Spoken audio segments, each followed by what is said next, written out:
இந்த தேவேந்திர குல வேளாளர் சமுதாயம் தொடர்ச்சியா இந்த தலைவரை பாதுகாக்க மறந்ததுனால தான் இன்னைக்கு ஒரு சீட்டுக்கும் 2 சீட்டுக்கும் நாங்கள் திண்டாடிட்டு இருக்கோம். நீங்க அன்னைக்கு ஒரு தலைவர் இழந்தீங்க, இன்னைக்கு சூப்பரான உங்களுக்கு ஒரு தலைவர் கிடைச்சிருக்கிறாரு.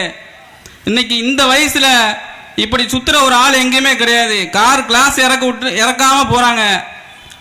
நம்ம தொடர்பு கொள்ற நேரம் ஃபுல்லா சுற்றுப்பயணத்தில் இருக்கிற ஒரு தலைவர்னா அது அண்ணன் KM ஷெரீப் அவர்கள் தான். வருஷம் இப்படி கூட்டம் போறது பெருசு இல்லை. விரைவில் இந்த பாராளுமன்ற இந்த தேர்தலில் MP தொகுதியில் ஏதாவது ஒரு தொகுதியில் நின்று அவரை ஜெயிக்க வைக்கிறதுக்கு உண்டான வேலையை இந்த நாளில் சபதம் எடுத்துட்டு இதுதான் நீங்க பழனி பாபாவுக்கு செய்கிற ஒரு விசுவாசமா இருக்குமே தவிர சும்மா கோஷம் போட்டு போறதுனால இங்க இன்னுமே நடந்துடாது. இந்த பழனிக்கு 1000 பேர் நடந்து போறாங்க வராங்க, அதே மாதிரி தான் உங்களையும் பார்ப்பாங்க. அதனால எதுக்கு இங்க வந்திருக்கோம், அதை எதை செஞ்சு முடிக்கணும்னு சொல்லி நல்ல அறிவார்ந்த சிந்தனையோட யோசிங்க. அண்ணன் KM ஷெரீப் அவர்களுடைய கரத்தை